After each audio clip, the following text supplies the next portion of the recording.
মদিনার মিষ্টি স্মৃতি। মদিনার এক ছোট্ট গ্রামে বাস করতেন একজন সৎ ও ধার্মিক ব্যক্তি, হোসেন। তার জীবনে সাধনার একটাই লক্ষ্য ছিল, আল্লাহর সন্তুষ্টি অর্জন। হোসেনের একটি ছোট্ট চাষাবাদ করা জমি ছিল, এবং তার স্ত্রী, লাইলি, একজন সদাহাস্যোজ্জ্বল মহিলা, যিনি নিজের স্বামীকে সমর্থন করতেন এবং সংসারকে সুগঠিত রাখতেন। একদিন হোসেনের একটি গ্রামীণ মিটিংয়ে এক ইসলামিক প্রফেসর এসেছিলেন। তিনি ইসলামিক শিক্ষা, সদাচরণ এবং আল্লাহর পথে চলার গুরুত্ব সম্পর্কে বক্তৃতা দিচ্ছিলেন। বক্তৃতার শেষে প্রফেসর কিছু নতুন ধর্মীয় জ্ঞান শেয়ার করলেন যা হোসেনের মনকে গভীরভাবে প্রভাবিত করল। তিনি বললেন, আল্লাহর প্রেমের পথ পেরোতে হলে আমাদের হৃদয়কে কোমল ও মিষ্টি করতে হবে, যেন অন্যদের সুখের দিকে মনোযোগ রাখতে পারি। এই বক্তৃতার প্রভাব হোসেনের জীবনে নতুন মাত্রা যোগ করল।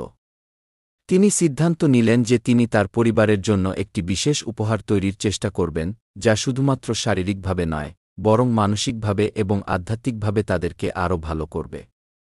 হোসেন প্রফেসরের পরামর্শ অনুযায়ী একদিন মদিনার এক প্রাচীন মিষ্টির দোকানে গেলেন। দোকানদার ছিল একজন বৃদ্ধ, যে তার মিষ্টির জন্য পরিচিত ছিল।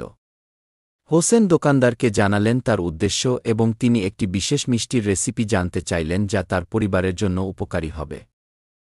দোকানদার বললেন, এটা একটি প্রাচীন রেসিপি। এই মিষ্টির নাম মদিনার মিষ্টি।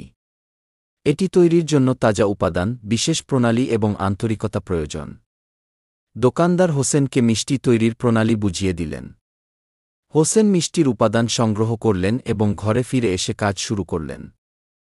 মিষ্টি তৈরির জন্য হোসেন প্রথমেই তাজা দুধ, খেজুর এবং বাদাম সংগ্রহ করলেন। তিনি দুধকে ভালো করে ফোটালেন এবং তারপর এতে মিহি করা খেজুর ও বাদাম মিশিয়ে দিলেন। মিষ্টি তৈরি করার পুরো প্রক্রিয়াটি ছিল সময়সাপেক্ষ, কিন্তু হোসেন ধৈর্য সহকারে কাজ করলেন, কারণ তার লক্ষ্য ছিল পরিবারকে কিছু বিশেষ দেওয়া। মিষ্টির প্রণালী শেষে হোসেন মিষ্টি একটি সুন্দর পাত্রে সাজিয়ে রেখে তার স্ত্রী লাইলির জন্য অপেক্ষা করতে লাগলেন। লাইলি মিষ্টির স্বাদ নিয়ে অভিভূত হলেন। তিনি বললেন, এই মিষ্টি শুধু স্বাদে নয়, হৃদয়ে মিষ্টি। এটি আমাদের পরিবারের জন্য এক নতুন আনন্দের উৎস। এই মিষ্টি তৈরির পর হোসেন এটি তাদের প্রতিবেশীদের এবং গরিবদের মধ্যে বিতরণ করতে লাগলেন। প্রত্যেকেই এই মিষ্টির প্রশংসা করল এবং হোসেনের উদারতা ও স্নেহের প্রশংসা করল। সবাই বলল যে এই মিষ্টি শুধু মুখের স্বাদ নয়, হৃদয়ের প্রশান্তিও এনে দেয়। একদিন হোসেন মদিনা মসজিদে গিয়ে প্রার্থনা করতে গিয়ে দেখলেন যে তার মিষ্টি একটি বড় আধ্যাত্মিক প্রতীক হয়ে উঠেছে। মসজিদের ইমাম মিষ্টির প্রশংসা করে বললেন, হোসেন, তুমি মদিনার মিষ্টির মাধ্যমে এক মহান কাজ করেছ। তুমি আমাদের শেখালে যে সত্যিকারের উপহার হল আন্তরিকতা এবং ভালোবাসা। হোসেন অনুভব করলেন যে তার উদ্দেশ্য সফল হয়েছে। তিনি বুঝতে পারলেন যে একজন মুসলমান হিসেবে আল্লাহর সন্তুষ্টি অর্জনের জন্য শুধু দানদাক্ষিণ্যই নয়, হৃদয়ের মিষ্টতাও অপরিহার্য।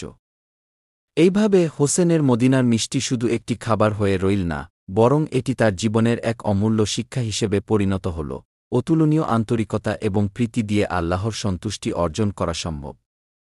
অবশেষে হোসেনের গল্প মদিনার অন্যান্য গ্রামবাসীদের জন্য একটি উদাহরণ হয়ে উঠল।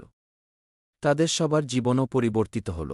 তারা জানল যে প্রকৃত আনন্দ এবং শান্তি আসে আন্তরিকতা এবং হৃদয়ের মিষ্টতায়, যা আল্লাহর প্রতি গভীর প্রেম ও শ্রদ্ধার প্রতিফলন।